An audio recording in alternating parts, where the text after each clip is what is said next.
ఆశీర్వాదాలు ఎలా వస్తాయి? సో, మీరందరూ కూడా నాతో పాటు బైబిల్‌లో ఉన్నటువంటి కీర్తనల గ్రంథాన్ని తీయాలని నేను కోరుకుంటున్నాను.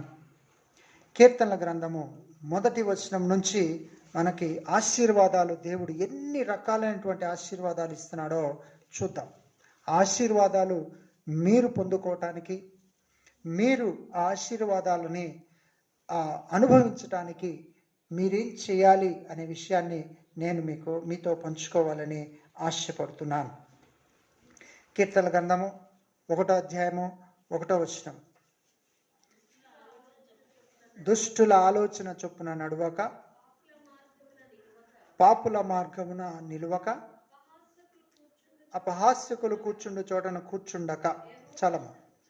సో మొట్టమొదటి దీవెన రావటానికి చేయాల్సినటువంటి పని ఏంటి అంటే, పాపానికి దూరంగా ఉండాలి. పాపానికి దూరంగా ఉండాలి. పాపానికి దూరంగా ఉండటానికి మనం ఏం చేయాలి? మన ఆలోచనలని దుష్టుల ఆలోచనలాగా ఉండకుండా దుష్టుల ఆలోచన నుంచి దూరం అయిపోవాలి. తర్వాత పాపులు ఫాలో అయ్యేటటువంటి మార్గం నుంచి మనం దూరం అయిపోవాలి. అపహాస్యకులు కూర్చుండు చోట కూర్చుండక. మనం ఈ రోజుల్లో ఎక్కువ మంది టీవీలో చూసేది ఏంటంటే హాస్యం. అది హాస్యమా అపహాస్యమా? చాలా తేడా ఉందండి రెండింటికి. హాస్యం వేరు, అపహాస్యం వేరు.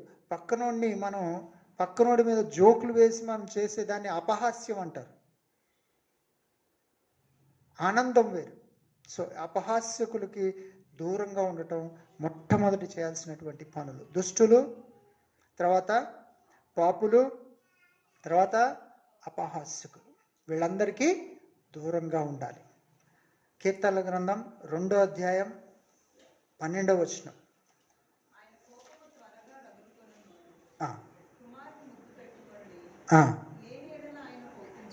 ఓకే.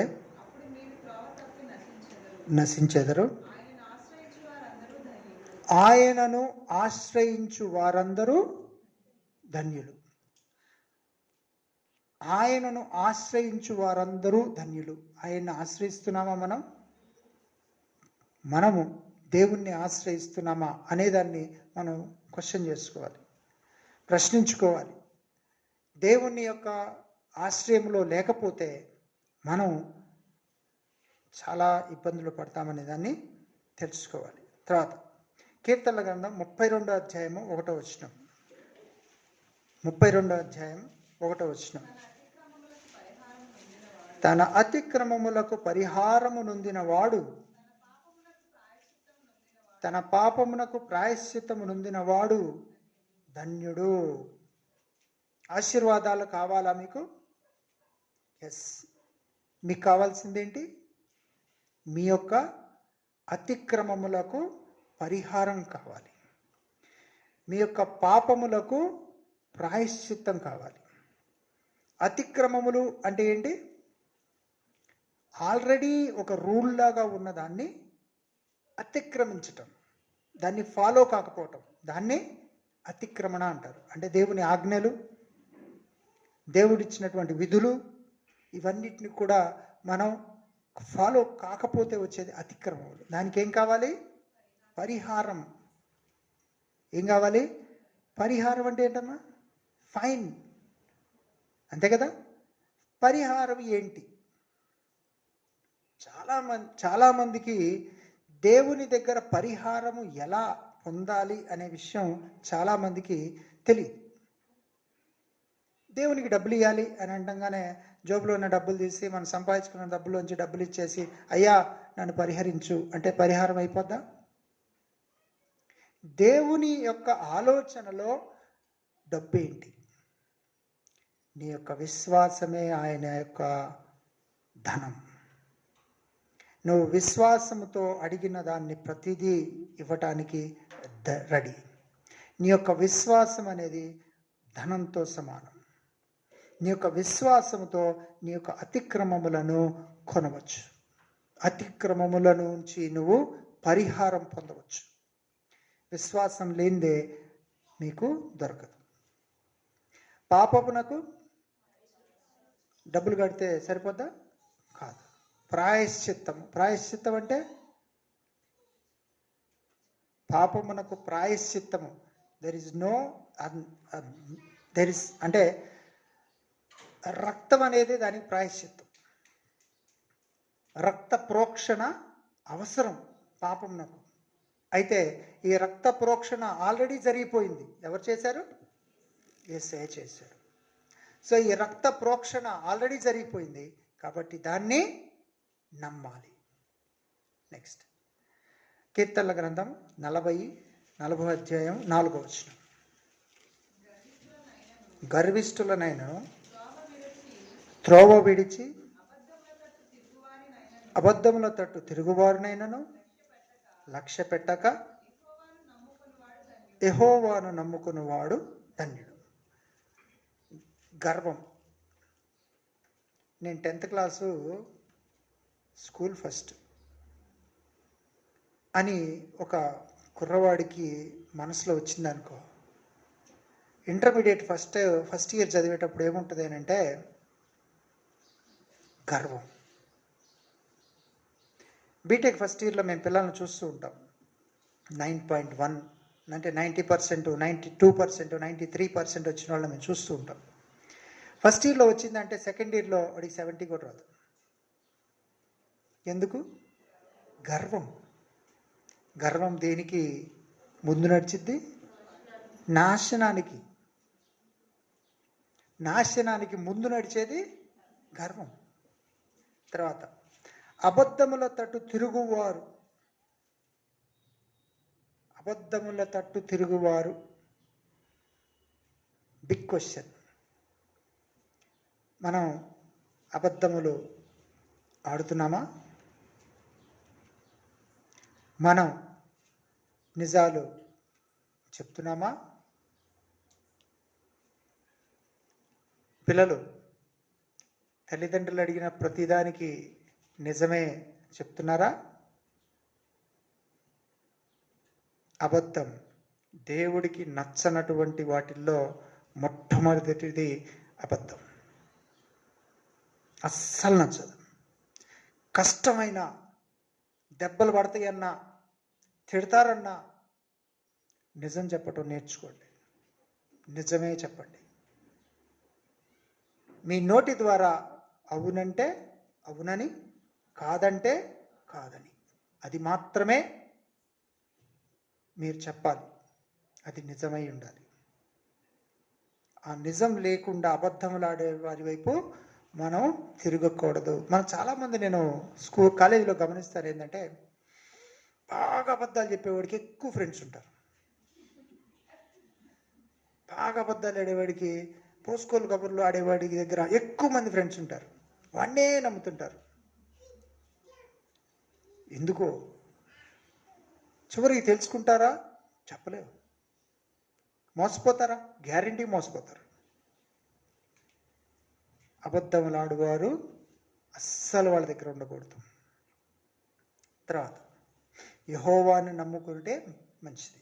తర్వాత కీర్తనల గ్రంథం 41 అధ్యాయం 1వ వచనం. బీదలను కటాక్షించువాడు ధన్యులు, ఆపత్కాలమందు యెహోవాని తప్పించును. మీకు బాధగా ఉందా? ఏదైనా విషయంలో అనారోగ్యంగా ఉందా? లేకపోతే మీ యొక్క బంధువులతో మీకు శత్రుత్వం ఉందా? మీ యొక్క చుట్టుపక్కల వాళ్ళతో ఏమన్నా భేదాభిప్రాయాలు ఉన్నాయా? ఆపద మిమ్మల్ని వెంటాడుతుంది అని ఏమన్నా భయం ఉందా? మీరు ఈ పని చేయండి. ఏం చేయాలండి? బీదలను కటాక్షించుడి. ఆపత్కాలమందు యెహోవా వానిని తప్పించును. బీదలను కటాక్షించును. ఈ రోజుల్లో మనకు వచ్చిన ప్రాబ్లం ఏంటంటే, రోడ్డు మీద అడుక్కునే వాళ్ళందరూ బీదలా కాదా అనే పెద్ద క్వశ్చన్ ఉంది. రోడ్డు మీద చాలామంది హైదరాబాద్లోకి వెళ్తూ ఉండగానే మనకి తెలిసిపోద్ది. అందరు చాలామంది ఉంటారు. వీళ్ళు బీదలా ధనవంతులో తెలియదు. కనబడటానికి బీదలు, వాళ్ళకు మళ్ళీ ఎంక్వైరీ చేస్తే వాళ్ళకి 3 అంతస్తుల మేడ ఉంటుంది. ఇక్కడే అబ్దుల్లాపూర్ మెట్లో నేను టీ తాగేవాడిని. అబ్దుల్లాపూర్ మెట్లో ఒక చోట నేను టీ తాగితే ఒక ఆయన బాగా ఇట్లా వంగిపోయి నడిచేవాడు. వంగిపోయి నడిచి ఆయన డబ్బులు మాత్రమే తీసుకుంటాడు. ఏదైనా తినడానికి ఇస్తే తీసుకునేవాడు కాదు, ఇసిరేసేవాడు. ఏదైనా తినడానికి సమోసా ఏదైనా ఇస్తే ఇసిరేసేవాడు. ఇసిరేస్తే ఆయన తర్వాత నేను ఎంక్వైరీ చేస్తే అతనికి అదే ఊళ్ళో 3 అంతస్తుల మేడ ఉందని చెప్పారు. అద్దెలు వస్తాయి, అన్నీ వస్తాయి. అది ఏంటంటే ప్రొఫెషన్ అంట. కానీ బీదలు ఎవరో మనం గమనించి అర్థం చేసుకొని వారిని కటాక్షించాలి. కటాక్షించటం అంటే వాళ్ళు అడిగిన దాన్ని, వాళ్ళకి అవసరమైన దాన్ని ఇవ్వటం. సో ఇది చేయటం వల్ల మనకు వచ్చే ధన్యత ఏంటి? మీరు ఆపదలో ఉన్నప్పుడు దేవుడు మిమ్మల్ని కాపాడుతాడు, అంతే. తర్వాత కీర్తన గ్రంథం 65వ అధ్యాయం 4వ వచనం. నీ ఆవరణములలో నివసించినట్లు నీవు ఏర్పరచుకొని చేర్చుకొనివాడు ధన్యుడు. దేవుడే మిమ్మల్ని చూజ్ చేసుకుంటే ఆయన యొక్క ఆవరణలో చర్చ్, ఆయన యొక్క ఆవరణలో మీరు ఉండులాగున ఆయనే ఏర్పరచుకుంటే ఎవరు కనబడుతున్నారండి? అలా పాస్టర్ గారే. ఆయన ఆవరణలో ఆయనే ఏర్పరచుకుంటే మీరు ధన్యులు. నీ మందిరం, కీర్తన గ్రంథం 84వ అధ్యాయము 4వ వచనంలో నీ మందిరమునందు నివసించువారు ధన్యులు. నీ మందిరములో నివసించువారు ధన్యులు. దేవుడే ఏర్పరచుకొని ఆ మందిరంలో నివసించువారు ఎల్లప్పుడూ ధన్యులు. యు టేక్ రెఫ్యూజ్ అంటే దేవుని అని మీ యొక్క కోటలాగా, దుర్గములాగా మీకు ఎప్పుడు ఉంటాడు. ఎప్పుడు మనం అడిగితే, మనం ఆయన దగ్గరికి వెళ్తే, ఆయన గోజాడితే మీకు ప్రతిదీ ఆయన తీరుస్తాడు. ఓకే. తర్వాత కీర్తనల గ్రంథం 94వ అధ్యాయం 12వ వచనం. యెహోవా నీవు శిక్షించువాడు, నీ ధర్మశాస్త్రమును బట్టి నీవు బోధించువాడు ధన్యుడు. మనం బైబిల్ ద్వారానే, బైబిల్లో ఉన్న వాక్యం ద్వారానే దేవుడు మనల్ని ఏం చేస్తాడు? శిక్షిస్తాడు. బైబిల్ యొక్క వాక్యం ద్వారానే మనం శిక్షింపబడితే మనం ధన్యులం. దాన్ని యాక్సెప్ట్ చేయాలి, మనం అంగీకరించాలి. ఇది నేను దేవుని పరంగా నేను తప్పు చేశాను కాబట్టి నాకు ఈ శిక్షా విధిలో నేను కరెక్ట్గా ఉన్నాను కాబట్టి ఐ యాక్సెప్ట్ ఇట్, నేను దాన్ని అంగీకరిస్తున్నాను అని ఎప్పుడైతే చెప్పగలమో మనం ధన్యులం. అంటే దేవుడు చాలాసార్లు మనకి చాలా విషయాలని ప్రత్యక్షంగానో పరోక్షంగానో చెప్తూనే ఉంటాడు. అయితే మనము దాన్ని తెలియకుండా, పట్టించుకోకుండా మనం ఈ శిక్షా విధికి లోనవుతూ ఉంటాం. చాలామంది పాపము అంటే చాలా రకాలుగా చెప్తూ ఉంటారు. కానీ బైబిల్లో ఉన్నటువంటి పాపాల్లో ఒక పాపము, మనం ఎంతకైతే ఒకరిని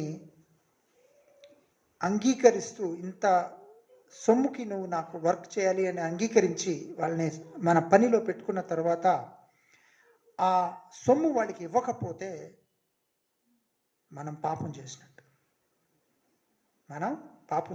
అంటే ఇది శిక్షా విధిలో, ఇలాంటి శిక్షా విధిలో మనం ఉండకూడదు. ఒకవేళ ఉంటే ఎస్, మేము శిక్షా విధికి పాత్రులము అని అంగీకరించాలి. తర్వాత కీర్తన గ్రంథం 112వ అధ్యాయము 1వ వచనం. యెహోవాను స్తుతించుడి, యెహోవా యందు భయభక్తులు గలవాడు ఆయన ఆజ్ఞలను బట్టి అధికముగా ఆనందించువాడు ధన్యుడు. చాలా చాలా దీన్ని దేవునికి భయపడటం అంటాం. దేవుని యొక్క శిక్షా విధికి భయపడటం అంటాం.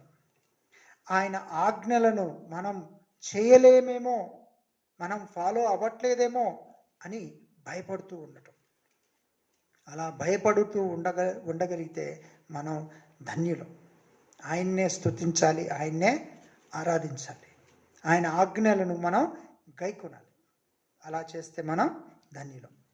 తర్వాత కీర్తన గ్రంథం 119 అధ్యాయం 1-2 వచనాలు. యెహోవా ధర్మశాస్త్రమును అనుసరించి నిర్దోషముగా నడుచుకునేవాడు ధన్యులు. ఆయన శాసనములను గైకొనుచు పూర్ణ హృదయముతో ఆయనను వెదకువారు ధన్యులు. Walk according to God's law. దేవుని యొక్క ధర్మశాస్త్రము శాసనములను మనం ఫాలో అవటం, అనుసరించటం, గైకొనటం. ఇది చేయాలి అని అంటే మనం ఏం చేయాలి? ఆయన శాసనములేంటి, ఆయన ఆజ్ఞలేంటి, జ్ఞానం, ఆయనకి ఇచ్చినటువంటి విధులేంటి, వీటన్నిటిని కూడా మనం ధర్మశాస్త్రం మనకి ఇచ్చినటువంటి బైబిల్ నుంచి మనం తెలుసుకోవాలి. అయ్యో మనకు తెలియదే అంటే, రోడ్డు మీద వెళ్తున్నప్పుడు ఇద్దరు స్నేహితులు వెళ్తున్నారు, బాగానే ఉంది. వాళ్ళకి స్నేహితుడు ఇంకోటి కనబడి అరే నన్ను అక్కడ దాకా డ్రాప్ చేయరా అన్నాడు. ఎక్కించుకున్నారు, వెళ్తున్నారు. వాడు సహాయమే చేస్తున్నాడు. కొద్ది దూరం వెళ్ళిన తర్వాత కానిస్టేబుల్ ఆపి ఫైన్ అంటాడు. ఎందుకంటాడు? Broke the rules. రూల్ ఏంటి? ముగ్గురు వెళ్ళకూడదు. నాకు తెలియదు అంటే ఫైన్ వేయకుండా ఉంటారా? అదేం కుదరదు. Fine is a fine. Rules మనం తెలుసుకోవాలి. దానికి ఏం చేయాలి? చదవాలి. బైబిల్ని ఏం చేయాలి? చదవాలి, ధ్యానించాలి. మేము పిల్లలకి చెప్పేటప్పుడు మనం న్యూస్ పేపర్ని ఏం చేస్తామమ్మా? ధ్యానిస్తామా? ఏం చేస్తాం? చదువుతాం. అదే పుస్తకాలను ఏం చేస్తాం? చదువుతామా? దాన్ని స్టడీ అంటాం. దాన్ని ధ్యానించాలి. దాని లోపల నిగూఢంగా ఏముంది అని అర్థం చేసుకోవాలి. సో మనం ధ్యానించాలి బైబిల్ని. అలా చేయటం ద్వారా మనం ధన్యులవుతాం. తర్వాత సామెతల గ్రంథం 3వ అధ్యాయం 13వ వచనం.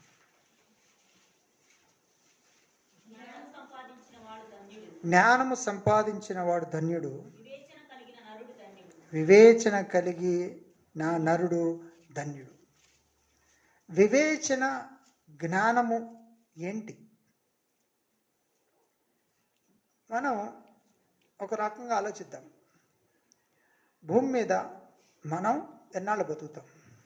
60, 70, 100, 120, 150? వద్దండి బాబు, ఈ కష్టాలన్నీ సంవత్సరాలు భరించలేము.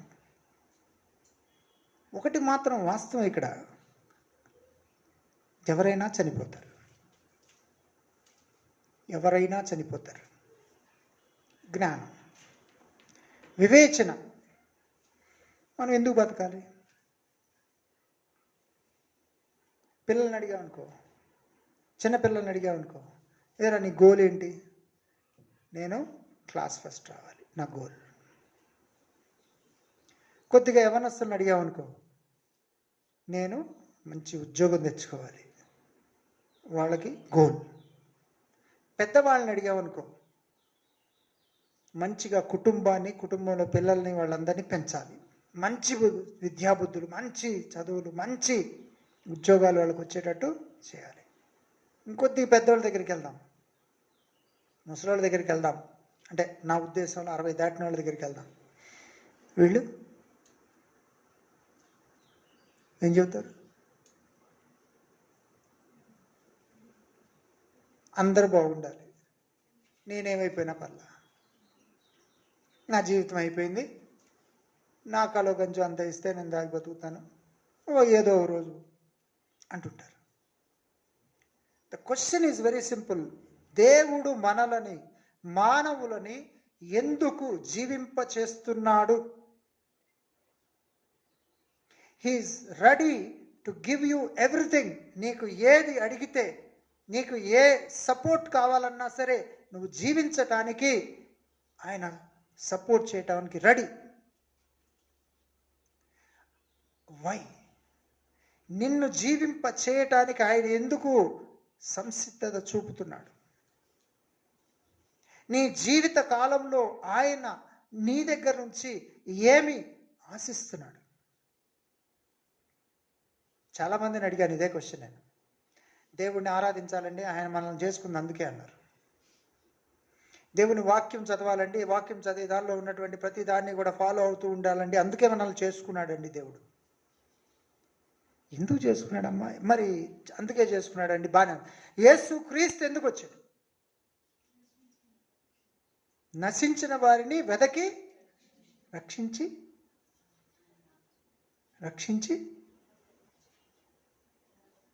తర్వాత నిత్య జీవములోనికి మనలను తీసుకెళ్ళటానికి. నిత్య జీవం ఏంటి? పరలోక రాజ్య వారసులుగా మనము ఉండటానికి మనము ఇక్కడ జీవింప చేయబడుతున్నాము. పరలోక రాజ్య సంపాదన అనేది మన జీవిత లక్ష్యమై ఉండాలి. నువ్వు బీదవాళ్ళై ఉండొచ్చు, మధ్యతరగతి అయి ఉండొచ్చు, ధనవంతుడై ఉండొచ్చు, ఎవరైనా దీనికోసమే పాటుపడాలి. నువ్వు పొట్టిగా ఉండొచ్చు, పొడుగ్గా ఉండొచ్చు, సన్నగా ఉండొచ్చు, లావుగా ఉండొచ్చు, నువ్వు ఎలా ఉన్నా దేవుడి యొక్క పరలోక రాజ్య సంపాదనే మన లక్ష్యమై ఉండాలి. నువ్వు కష్టాలు పడుతున్నా పడకపోయినా, నీకు ఉద్యోగం ఉన్నా ఉద్యోగం లేకపోయినా, నువ్వు చదువు ఉన్నా చదువు లేకపోయినా, మన లక్ష్యం దేవుని రాజ్య సంపాదించుకోవటం. దేవుడు ఈ లోకంలో చాలా క్లియర్గా చెప్పాడు, నా రాజ్యం ఈ లోక సంబంధమైనది కాదు. ఐ హ్యావ్ ఎ కింగ్డమ్, నాకొక రాజ్యం ఉంది, నా తండ్రి నా కొరకు ఏర్పరిచిన రాజ్యం ఉంది. నేను మిమ్ములను ఆకర్షించుకోవటానికి ఐ కేమ్ హియర్. నేను మిమ్మల్ని ఆకర్షించుకోవటానికి, మిమ్మల్ని నేను తీసుకెళ్ళడానికి నేను వచ్చాను. మిమ్మల్ని అందరినీ ఎలిజిబిలిటీ ఇవ్వటానికి వచ్చాను. పాపముతో లోకంలో ఉన్న ప్రతి ఒక్కరూ, ఏ ఒక్కరూ కూడా పరలోక రాజ్యం రావటానికి అర్హత లేని సమయంలో ఆయనే వచ్చి ఆయన రక్తమును ప్రోక్షించి మనకు అర్హత సంపాదించి వెళ్ళాడు. నా ఇప్పుడేం చేయాలి?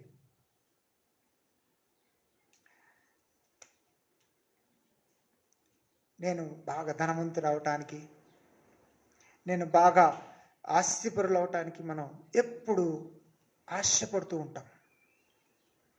నాకు ఇంకొద్దిగా డబ్బు ఉంటే సరిపోద్ది, ఇంకొద్దిగా డబ్బు ఉంటే సరిపోద్ది. నేను చూశానండి, గమనించండి మీరు కూడా.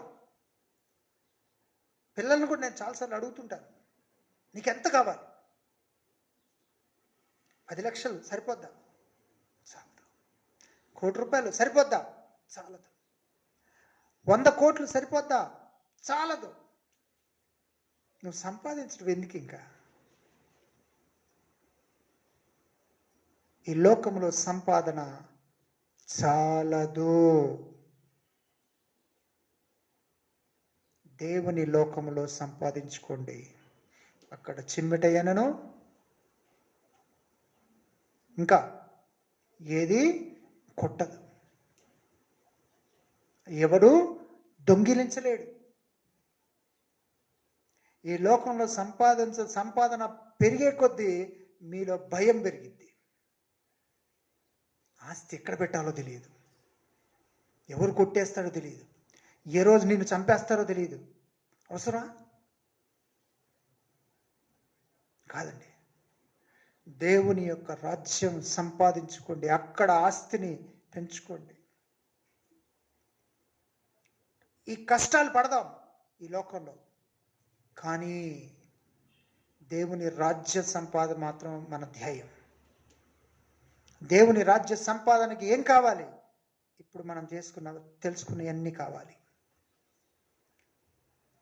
బేదలను కనికరించాలి. అపహాస్యకులది కూర్చుండి చోట కూర్చో. ఇప్పుడు నేర్చుకున్నవన్నీ కావాలండి. వీటన్నిటిని చేస్తే మనకేమొస్తుంది? దేవుని రాజ్య సంపాదన. మనం అలసిపోయి పరిగెత్తాం, జీవ కిరీటాన్ని పొందుకుందాం. చూద్దాం. ఇప్పుడు దాకా మనం చూసినవన్నీ కూడా పాత నిబంధన గ్రంథంలో దేవుడంతటా దేవుడే ధన్యతలను ఎలా చెప్పాడు. మత్తయి సువార్త 5వ అధ్యాయము 3వ వచనం నుంచి 12వ వచనం దాకా మనకి దేవుడు అనేక ధన్యతల్ని ఇచ్చాడు. అందరికీ తెలిసినయే. మళ్ళీ ఒకసారి చదువుకొని జ్ఞాపకం చేసుకుందాం. ఆత్మ విషయమై దీనిలైన వారు ధన్యులు, పరలోక రాజ్యము వారిది. దుఃఖపడువారు ధన్యులు, వారు ఓదార్చబడుదురు. సాత్వికులు ధన్యులు, వారు భూలోకమును స్వతంత్రించుకొందురు. నీతి కొరకు ఆకలి దప్పులు గలవారు ధన్యులు, వారు తృప్తిపరచబడుదురు. కనికరము గలవారు ధన్యులు, వారు కనికరం పొందుదురు. హృదయ శుద్ధి గలవారు ధన్యులు, వారు దేవుని చూచెదరు. సమాధానపరచువారు ధన్యులు, వారు దేవుని కుమారులు అనబడుదురు. నీతి నిమిత్తం హింసింపబడువారు ధన్యులు, పరలోక రాజ్యము వారిది. చాలా ఇంకో 2 వచనాలు ఉన్నాయి, కానీ పర్లేదు. 2 విషయాలు మనం కొద్దిగా క్షుణ్ణంగా చూద్దాం. నీతి కొరకు ఆకలి దప్పులు గలవారు ధన్యులు. నీతి అంటే దానికోసం ఆకలి దప్పులు కూడా ఉండటానికి రెడీయా? మనం దేనికైనా రెడీ, కానీ ఆకలిగా ఉంటాం మాత్రం నాట్ రెడీ. మాస్టర్ గారు మనకి అప్పుడప్పుడు ఒకరోజు ఉపవాస ప్రార్థనలు అంటే ఆ రోజు వరకు ఉపవాసం ఉండటానికి రెడీ, కానీ ఇంట్లో ఆహారము లేని విధంగా మన యొక్క నీతి ఉంచుకుంటానికి మనం మాత్రం రెడీగా ఉన్నామా? ప్రశ్నించుకోండి. మనం ప్రశ్నించుకుందాం. నీతి కొరకు ఆకలి దప్పులు కలిగి ఉన్నామా? తర్వాత, నీతి నిమిత్తము హింసించబడువారు ధన్యులు. హింసించబడేంతగా మన నీతి ఉందా? ప్రశ్నించుకోవాలి. హింసించబడినా సరే మన నీతిని మనం వదులుకోకుండా ఉండగలుగుతున్నామా? మనం చూసుకోవాలి. అన్నీ ఫాలో అవుతున్నాం, కానీ ఒకటి మాత్రం వదిలేద్దాము అని అనుకోవటానికి లేదండి. బైబిల్ చాలా క్లియర్గా చెప్తుంది, ఏ ఒక్కటి కూడా వదలటానికి వీల్లేదు. దేవుడు చెప్పిన ఆజ్ఞల్లో ఈ ఒక్కటి వదిలేదేవా అంటానికి వీల్లేదు. ఆ ఒక్కదాని వలన నువ్వు పరలోక రాజ్యాన్ని కోల్పోతావు. కాబట్టి మనం ప్రతిదాన్ని ఫాలో అవ్వాలి. దేవుని యొక్క రాజ్యముని సంపాదించుకోవాలి. దేవుని రాజ్యము అత్యంత మధురమైనది. ఎలా చెప్తున్నాను? దేవుడు అంతటా దేవుడు ఈ ధన్యతల గురించి చెప్పిన తర్వాత లూకా సువార్త 6వ అధ్యాయము 20వ వచనం 22వ వచనం ఇలా ఏం రాసిందో చూద్దాం. ఆయన చూసి, బీదలైన మీరు ధన్యులు, దేవుని రాజ్యము మీది. ఇప్పుడు ఆకలి గొంచున్న మీరు ధన్యులు, మీరు తృప్తిపరచబడుదురు. ఇప్పుడు ఏడ్చుచున్న మీరు ధన్యులు, మీరు నవ్వుదురు. మనుష్య కుమారుని నిమిత్తము మనుష్యులు మిమ్మల్ని ద్వేషించి, వెలివేసి, నిందించి, మీ పేరు చెడ్డదని కొట్టివేయినప్పుడు మీరు ధన్యులు. చాలా ఒకసారి గమనిద్దాం. మీరు బేదలుగా ఉన్నారా? మీరు ధన్యులు. మీకేముంది? మీ దేవుని రాజ్యం మీదే. కానీ ఏముండాలి మీలో? నీతి. ఆకలిగా ఉన్నవారా మీరు? ఆకలిగా ఉంటున్నారా? మీరు ధన్యులు. మీరు తృప్తిపరచబడదురు. మనం ఒక సందర్భం మనకు తెలుసు. ధనవంతుడు, లాజరు. లాజరు ఎలాంటి పరిస్థితుల్లో ఉన్నాడు? ఇదే బీదవాడు, ఆకలిగా ఉన్నాడు, ఏడుస్తున్నాడు. మనుష్య కుమార్ నిమిత్తము ఆయన మనుష్యుల చేత ద్వేషించబడినవాడు. కానీ ఆయన ఏం కోల్పోలేదు? ఆయన నీతి. కాబట్టి ఎక్కడికి వెళ్ళగలిగాడు? పరలోక రాజ్యం. ఎవరి గుండెల మీద పడుకోగలిగాడు? అబ్రహాము గుండెల మీద పడుకోగలిగాడు. కింద ఇంకొక ఆయన ఉన్నాడు, నరకంలో ఇంకొక ఆయన ఉన్నాడు. ఆయనలో ఏముంది? బాగా ధనవంతుడండి. ఏం కావాలంటే అది ఉంది అది ఆయన దగ్గర ఈ లోకంలో ఉన్నప్పుడు. ఏం కావాలంటే అది. నరకంలో ఏం చెప్తున్నాడు? ఏం చూస్తున్నాడు? పైకి తీసి ఏం చూస్తున్నాడు? నాకు చిన్నప్పుడు బాగా డౌట్ వచ్చేది. ఏలు కొన మీద నుంచి ఒక చొక్క ఏమన్నా దాహం తీరిద్దండి? అంటే అంత దారుణమైనటువంటి ప్రదేశం నరకం. కాలేజీలో ఒకసారి ఒక ఆయన ఇట్లా మాట్లాడుతున్నప్పుడు ఇట్లా అన్నాడు, మీరు చాలా చెప్తారండి, ఎడ ఫాలో అవుతామండి ఇవన్నీ. సరే బాగానే ఉంది, మేమిద్దరం క్యాంటీన్లో ఉన్నాం, బాగానే ఉంది. కానీ ఒకసారి ఏమనుకోబాకు, అక్కడ పొయ్యి ఉంది కదా, పక్కన కొలం, దాని మంట వచ్చింది కదా, దానిలో కాలు పెట్టు. ఫాలో అవటం కష్టం కదా, కాలు పెట్టురా. ఏమైంది? కాలిపోద్ది. కొద్దిగా ఏరియానే పెట్టు చాలు, ఆ కొద్ది కాల్చుకో. ఎట్ట పెట్టుకుంటామండి? అది ఎట్ట కుదిరిద్దండి? మరి నరకానికి ఎలా? నరకం అంతకంటే దారుణం కదా కదా. ఒకసారి ఆలోచిద్దాం. మనకు చిన్న గాయమయ్యి ఒక 5 రోజులు తగ్గకపోతే చుట్టుపక్కల ఉన్న వాళ్ళందరితో చూద్దాం, అయ్యో నా కాలు అసలు కదలనీయట్లేదండి. మరి నరకంలో భయం లేదా? దేవుని రాజ్యం సంపాదించుకుందామనే కోరిక లేదా? ఈ లోకంలో మీకేం కావాలన్నా దేవుడు ఇవ్వటానికి ready. Conditions apply. Star mark. Conditions follow అయితే రెడీ, కండిషన్స్ ఫాలో కాకపోతే అనేకమైనటువంటి బహుమానాలు ఆయన దగ్గర ఉన్నాయి. Conditions apply. Star mark. నువ్వు అడిగితే ఇవ్వటానికి రెడీ. Conditions apply. మనం ఆ కండిషన్స్ ఫాలో అవుతున్నామా? చాలా కష్టమండి. ఇరుకు మార్గంలోనే వెళ్ళమన్నాడు దేవుడు. ఇరుకు మార్గంలోనే వెళ్ళమన్నాడు. కష్టమండి, కష్టమే, కానీ వెళ్ళు. చాలామంది తిడుతున్నారండి, హింసిస్తున్నారండి. Yes, you are blessed. ఇంకా ఇక్కడ చాలా క్లియర్గా రాసింది, నీ పేరు చెడ్డదని నిన్ను వెలివేసి నిందించి నీ పేరు చెడ్డదని కొట్టివేయప్పుడు కూడా యు ఆర్ బ్లెస్డ్.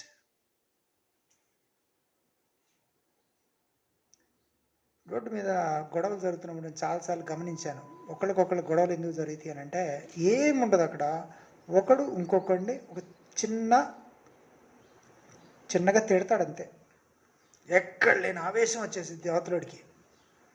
కొట్టేసుకుంటారు, రక్తం వచ్చేటట్టు కొట్టేసుకుంటారు, కాళ్ళు చేతులు ఇరిగిపోయినంతగా కొట్టేసుకుంటారు. ఏమండి, చిన్న క్వశ్చన్ అండి, వాడు మాట అంటం తప్పు అయితే కొట్టడం తప్పు కాదా? చేతులు కాళ్ళు ఎరగొట్టుకోవడం తప్పు కాదా? నువ్వు చేసేది రైటే, పక్కనోడు చేసేది తప్ప కాదండి. నిన్ను ద్వేషించి, నిన్ను హింసించి, నీ పేరు చెడ్డది అని, అంటే యు ఆర్ వెస్ట్,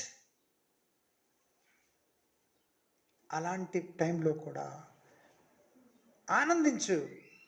ఎందుకంటే యేసుక్రీస్తు నామాన్ని ఘనత మనం సంపాదిస్తున్నాము అనేటటువంటి టైంలో మనం ఉంటే, విధానంలో మనం ఉంటే, దేవుడు ఖచ్చితంగా మీకు చెప్తున్నాడు, మీరు ధన్యులు, మీరు ధన్యులు. తర్వాత ఈ ధన్యతల్లో ఇంకొక ధన్యత ఉంది. మత్తయి సువార్త 16వ అధ్యాయం 16వ వచనం 17వ వచనంలో నేను అక్కడక్కడ ఉన్న దాన్ని చదువుతాను, వినండి. పేతురు చెప్తాడు బేసిక్గా, నీవు సజీవుడవు వగు దేవుని కుమారుడవైన క్రీస్తు అని చెప్పాను. అప్పుడు దేవుడు ఏమంటాడు? ఇది నీకు ఎలా తెలిసింది? మనుషుడు కాబట్టి నువ్వే తెలివితో తెలుసుకున్నావు అని అన్నాడా? అనలా. ఏమన్నాడు? చదవండి. అందుకు యేసు, సీమోను మరియోనా, నీవు ధన్యుడవు, పరలోకమందున్న నా తండ్రి ఈ సంగతి మీకు బయలుపరిస్తేనే కానీ నరులు నీకు బయలుపరచలేరు. చాలాసార్లు చాలామందికి వచ్చే ఒక క్వశ్చన్ ఏంటంటే, యేసు దేవుడు అని వాడి నోటి నుంచి రావటానికి ఇష్టపడని వ్యక్తులను మనం చాలామందిని చూస్తుంటాం. ఏదైనా ఒప్పుకుంటారు, ఇది మాత్రం ఒప్పుకోరు. మీరు ఎక్కడికైనా వెళ్ళండి, ఎవరినైనా తీసుకురండి, ఈయన నా దేవుడు అండి అని చెప్పండి, accept, but not Jesus Christ. Yesu క్రీస్తుని ఒప్పుకునేటటువంటి పెదాలు ధన్యమైనవి. ప్రతిరోజు ఒప్పుకోండమ్మా, యేసుక్రీస్తు నా దేవుడు, యేసుక్రీస్తే నన్ను రక్షించగలిగిన వాడు, యేసుక్రీస్తే నా పాపములకు పాప విమోచన కొరకు శిలువ మీద రక్తం కార్చాడు. ప్రతిరోజు ఒప్పుకోండి, మీరు ధన్యులు. ఈ రకంగా మనం అనేక ధన్యతల గురించి చెప్పుకున్నాం. ఇప్పుడు మీరేం చేస్తున్నారు? ఇప్పుడు మీరు చర్చికి వచ్చారు. చర్చికి వచ్చిన వాళ్ళ సంగతి ఏంటి? లూకా సువార్త 11వ అధ్యాయం 28వ వచనం.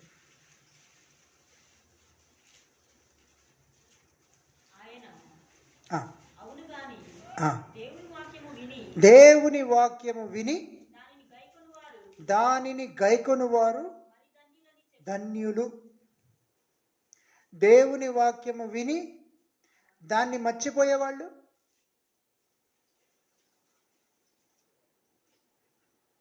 అమ్మా, వాళ్ళు కూడా ధన్యులేనా? లాస్ట్ వారం పాస్టర్ గారు చెప్పిన వాక్యం గుర్తుందా? అంతకు ముందు వారం చెప్పిన వాక్యం గుర్తుందా? అయ్యో, ధన్యత మీకు రాకలేదా? దాన్ని ఏం చేయాలండి? గైకొనాలి. గైకొనటం అంటే అర్థం చేసుకోవాలి, దాన్ని ఇంకా మర్చిపోకూడదు.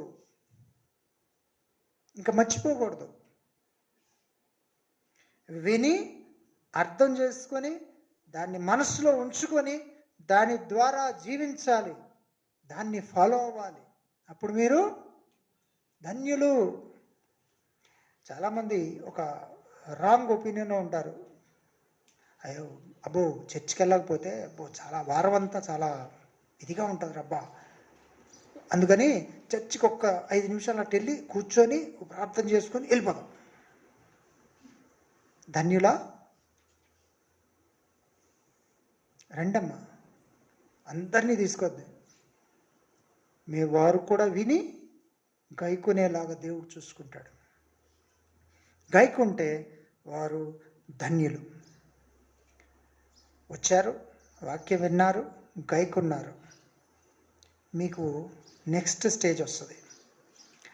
యాకోబు పత్రిక 1వ అధ్యాయం 12వ వచనం. నేను శోధన సహించువాడు ధన్యుడు.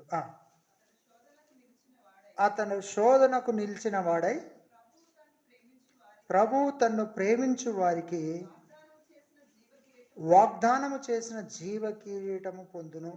ఏం చేయాలండి? మీరు ఇక్కడికి వచ్చిన తర్వాత, వాక్యం విన్న తర్వాత ఏం స్టార్ట్ అవుతుందండి? శోధన. శోధన. చాలామంది సాక్ష్యాలు చెప్తూ ఉన్నప్పుడు విషయం చెప్తుంటారు. మా బాబుకి బాగా జ్వరం వచ్చింది, లేకపోతే ఆపద వచ్చింది, లేకపోతే ఇంకోటి వచ్చింది, ఇంట్లో అది వచ్చింది, దాని నుంచి దేవుడు తొలగించాడు అన్నప్పుడు ఇంట్లో వెళ్ళంగానే ఇంటి పక్కన వాళ్ళు వీళ్ళు ఏమంటారు, ఏమని అన్నారనే విషయం నేను చాలాసార్లు విన్నాను. ఏంటంటే, నీకు రోగం వచ్చింది, డాక్టర్ దగ్గరికి వెళ్ళావు, డాక్టర్ దగ్గరికి వెళ్ళిన తర్వాత డాక్టర్ ఆ రోగాన్ని తగ్గించేశాడు, మళ్ళీ డాక్టర్ దగ్గరికి వెళ్తావా? రోగం లేదు నీకు, మళ్ళీ డాక్టర్ దగ్గరికి వెళ్తావా? మరి దేవుడి దగ్గరికి ఎందుకు వెళ్తున్నావు? దేవుడు తగ్గించాడు అంటున్నావుగా, మళ్ళీ ఎందుకు వెళ్తావు? శోధన. ఈ ఒక్క ఆజ్ఞ కష్టంగా ఉంది కదా, నీకు ఫాలో అవ్వలేకపోతున్నావు కదా.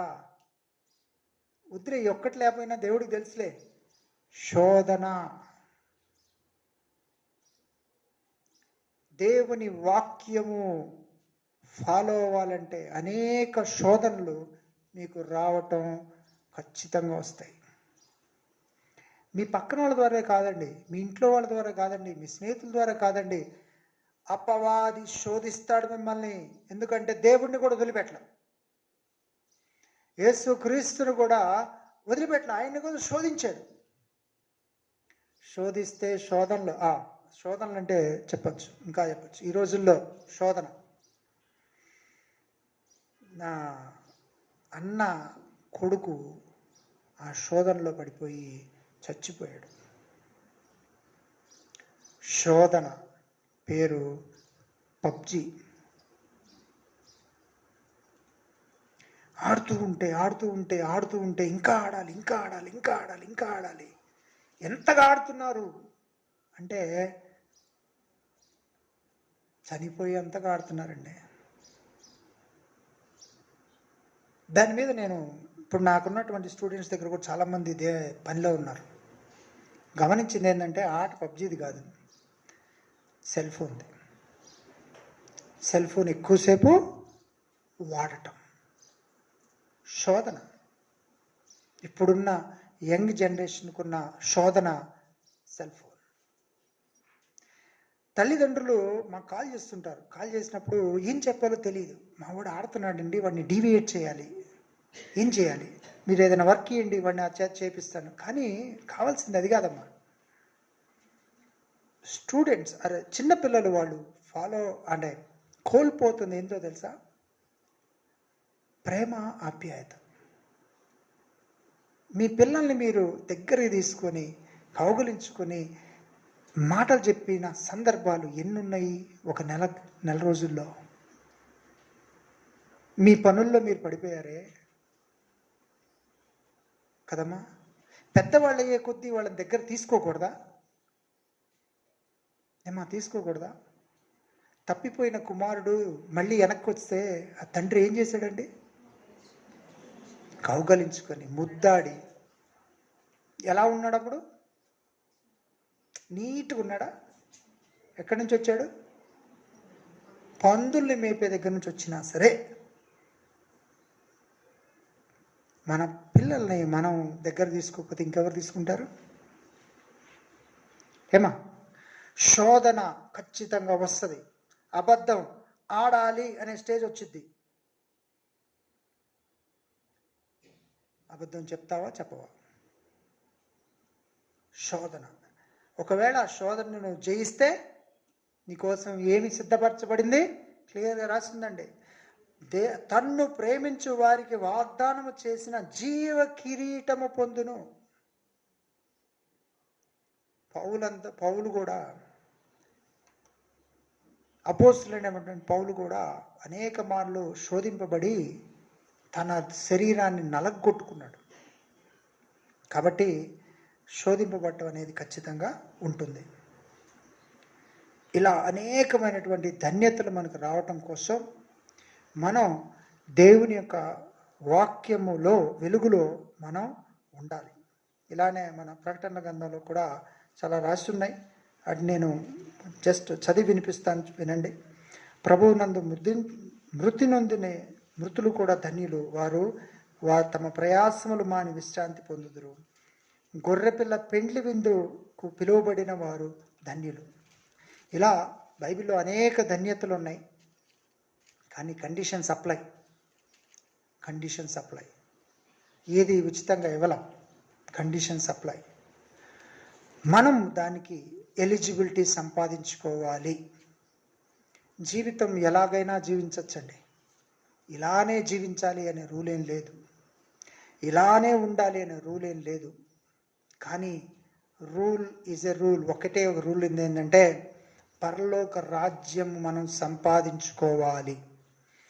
దానికోసం మనం ఎన్ని కండిషన్స్ అయినా మనం ఫాలో అయ్యి దాన్ని సంపాదించుకోవాలి.